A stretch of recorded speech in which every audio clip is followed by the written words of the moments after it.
Well, Cyberia was very lucky. Next door to us, there was Cyberia. It was a recording studio called Whitfield Recording Studio, which was very famous, except we didn't know about it because we were not from that background. So we only discovered it after we opened.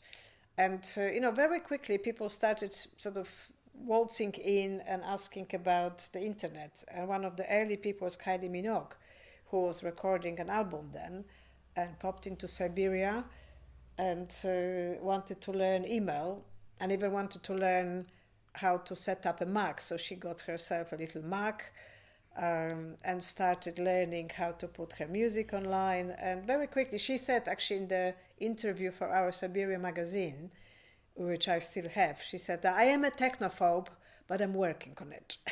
She was absolutely delightful and, learned very quickly. Once she got over her technophobia, she learned very quickly. And similarly, U2 came and Bono, because they were intrigued if they can send their music to other people. But I think they were also worried if the music will be stolen. So I think it was both creative but also slightly defensive.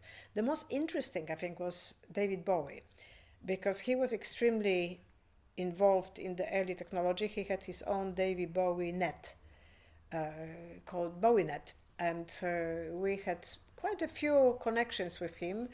So we were running interviews. So the journalist would be in Siberia, David would be in his studio in New York, and we would be running, interview sessions when he was releasing a record. Or so he was talking on. So BowieNet was really created by him, both as an internet provider, similar to EasyNet, but for people who were following his career. But more so, he was talking about, and he understood that this would be about sampling, and he understood that he needed to put the music online for people to be able to use it and reuse it. He was not that worried about the money side of it. He was basically looking at how can he provide music for people to play with. And later on, he did an interview, I think, with Jeremy Paxman on Newsnight, where he said, I understand it will be a very different story. It will not be from an artist to the audience. It will be a joint adventure. But he was very confident in his ability, and he didn't see it as a threat. I think a lot of musicians see it as a threat to their ability to monetize music. But early internet was definitely driven by musicians.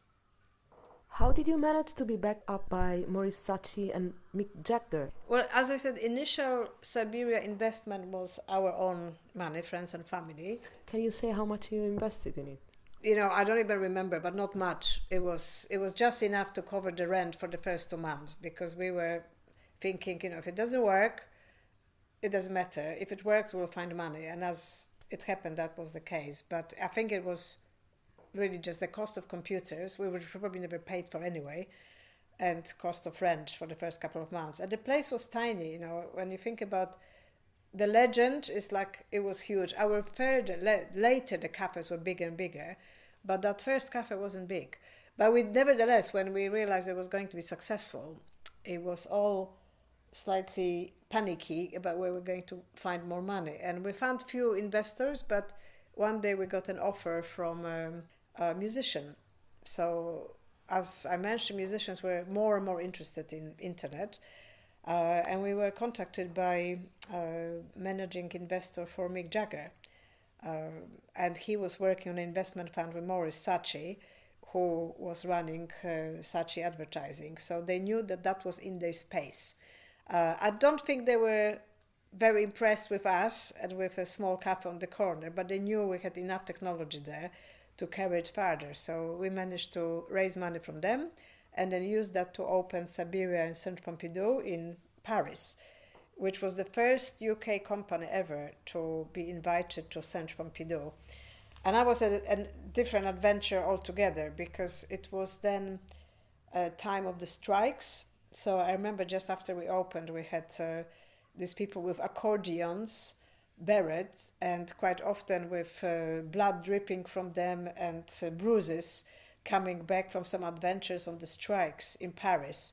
And only then I learned that was a normal circumstance in Paris, because somebody was always on strike, And because we had the email, they were running into the cafe to send emails to other people to, let them know what was happening.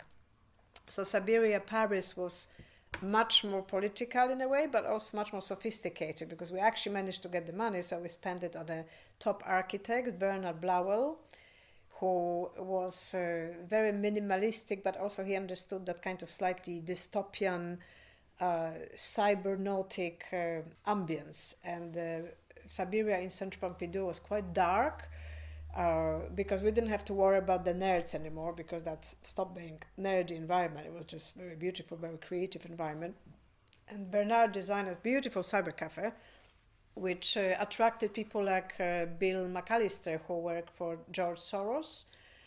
So they used to pop in for chats before seeing the exhibitions. And I basically met everybody in Paris at that time, because as in Cyberia in London, we were first in Paris by a very long time. So if you wanted to see what the internet was about, you had to come to my Centre Pompidou Cyberia. But we also then released the money in further chunks for Tokyo. So we went to Tokyo with a very interesting company. It was a franchise, and they were thinking big. They had 3 floors of Cyberia in Roppongi area, which was very international. And we work with a franchise company led by a very interesting chef who was born in Japan but brought up in Paris, so he was bilingual. And he completely understood that virtual environment was going to be A, global, 2, it was something that we had to build and also look after by localizing to each culture. So Cyberias in Asia were more for collective use, so people would come in groups. So we had to design the tables that a number of chairs could be put around the computer, and Bernard came up with this concept of cables and computers, because remember, they were huge desktops. They were not like little laptops today, they were massive desktops. So they were hanging from the ceilings, and you could turn them around so people can see screens even with a group. And we then used the same concept in Bangkok and in Manila, because in Europe people would come by themselves or with a friend, but they would have 2 different computers, while in Asia for quite a long time they would come as a group and use 1 computer. So then I learned how different the cultures were. But all those Cyberias are very beautiful, mainly Bernard designed.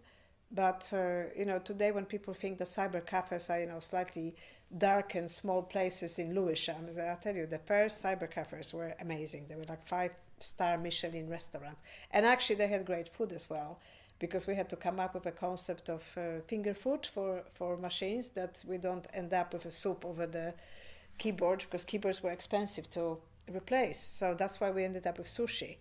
So yes, so we were one of the very early sushi places in London, and definitely the first one where sushi didn't cost a fortune. So I managed to find this incredibly talented chef from Rotterdam, because we also opened in Rotterdam with Virgin, with Richard Branson, and I found this chef who was just a genius sushi chef. And after a year or so, he said, I'm bored with food. Can I do some internet design? I said, okay, well, we will teach you. And then he went on to be, still is, extremely well-known graphic designer. He designed websites for Damien Hirst, for many very well-known artists, and now he's got his own practice. So Azim, it's his name. And yes, he was a chef from Rotterdam.